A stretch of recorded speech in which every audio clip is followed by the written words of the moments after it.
eu quero ali ganhar um dinheiro. Claro, quem não quer?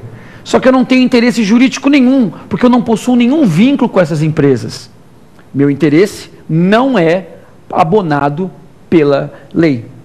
Uma outra situação. O filho bate o carro e o pai fala: olha, filhão, eu vou entrar como assistente. Também não pode ser abonado, porque nesse caso, o interesse do pai não é jurídico. O interesse do pai é econômico, afetivo.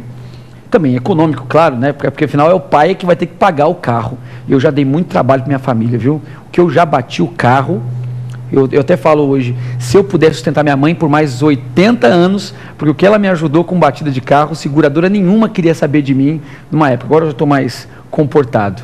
Mas só para que vocês saibam, nesses casos específicos, não são interesses abonados pela assistência.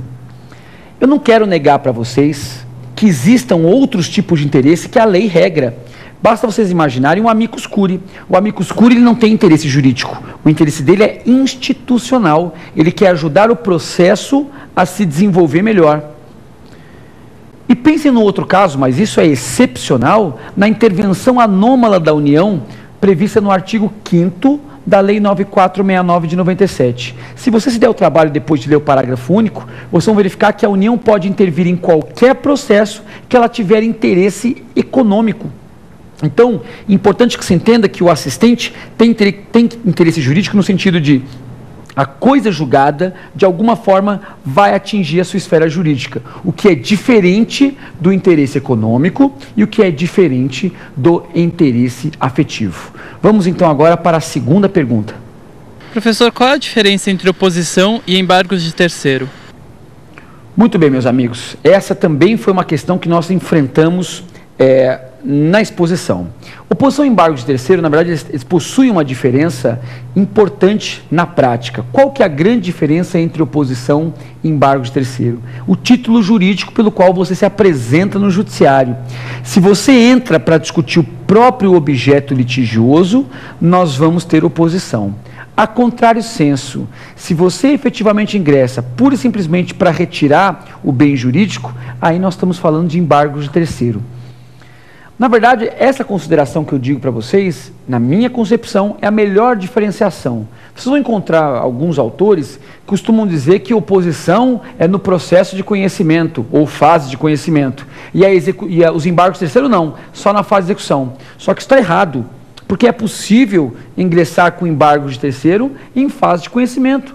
Basta vocês pensarem, basta vocês imaginarem que é possível que os embargos de terceiro ocorram por conta de um arresto, numa cautelar, por exemplo, preparatória, ou num sequestro, ou numa busca e apreensão qualquer, e a lei mesmo autoriza que os embargos de terceiro possam ser interpostos em fase cognitiva. Então, o critério temporal, se é na execução ou na fase de conhecimento, não pode ser critério distintivo para verificar a diferença entre oposição e embargos de terceiro. Repito a vocês, eu quero ser chato, eu quero que vocês desliguem hoje a televisão e falem: eu não aguento mais ouvir a diferença entre oposição e embargos de terceiro.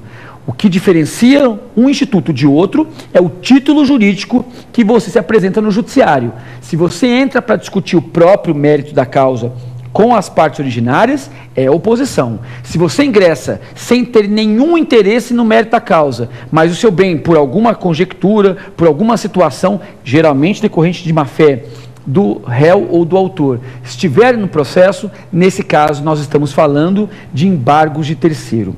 São institutos muito semelhantes no procedimento, porque na verdade é um terceiro que vai ingressar, constitui uma ação, só que eles têm grandes diferenças no mérito daquilo que você discute. Tá bom? Vamos continuar agora, vamos para a próxima pergunta. Professor, o assistente se torna parte do processo? Muito bem. Aqui é uma questão que nós vamos ter também algumas correntes doutrinárias distintas. Existe uma premissa fundamental para a gente entender, na verdade, a assistência e a assistência no campo das intervenções de terceiro. O que a doutrina costuma dizer? Que o terceiro, quando entra no processo, e vocês lembram no começo da aula, quando a gente falou do Chiovenda, que o Chiovenda estabeleceu uma regra fantástica para dividir o que era parte e o que era terceiro, ele falou o seguinte: está dentro do processo é parte, está fora é terceiro. Então eu, Renato, eu posso ingressar num processo Vamos imaginar que eu vou entrar com uma ação de investigação de paternidade contra alguém que não é meu pai. Eu sou parte no processo. Eu sou parte no processo.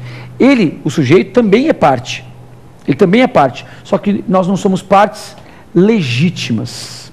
Por quê? Porque a despeito de eu estar no processo, fisicamente, geograficamente, eu estou dentro do processo, eu não tenho o direito material que eu postulo, mas eu sou parte.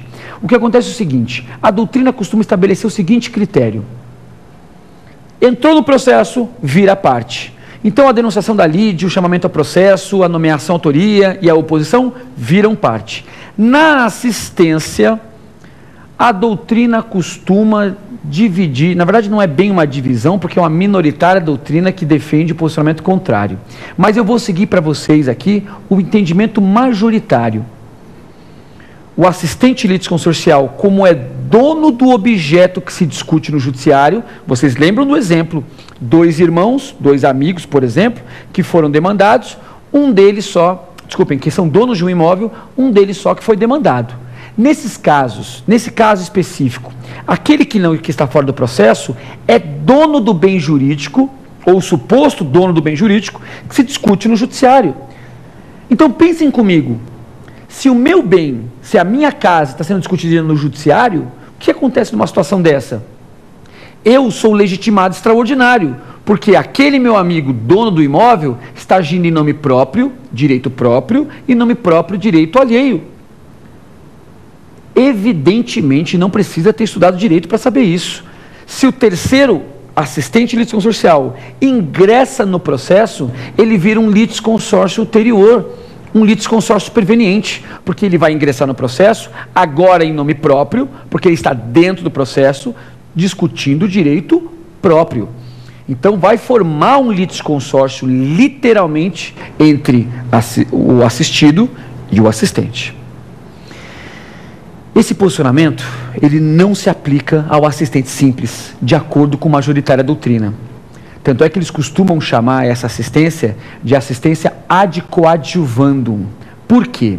Porque ele continua sendo coadjuvante no processo. Se eu ingresso no processo para tutelar direito alheio, mesmo estando litigando, praticando atos de gestão no processo, eu não sou parte.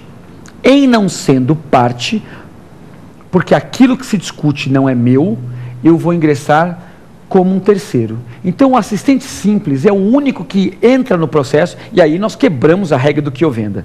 Ele entra no processo, está dentro do processo, hospedado no processo, mas parte ele não é.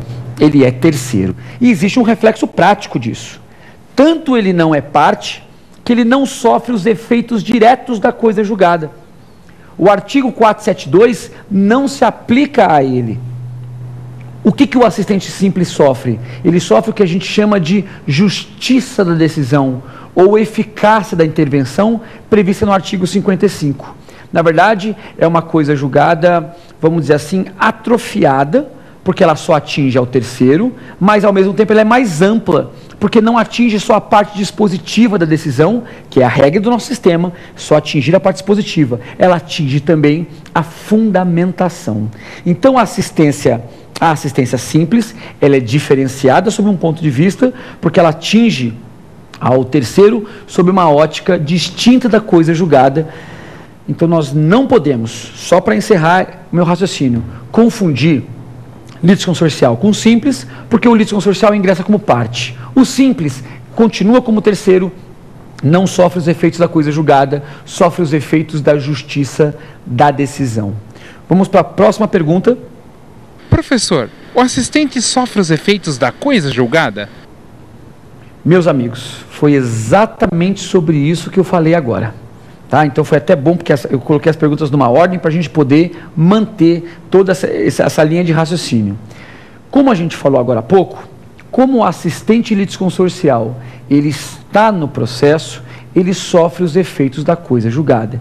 Ele está no processo como parte. A gente sabe, essa é uma regra relativamente simples de se entender, a gente chama de limite subjetivo da coisa julgada.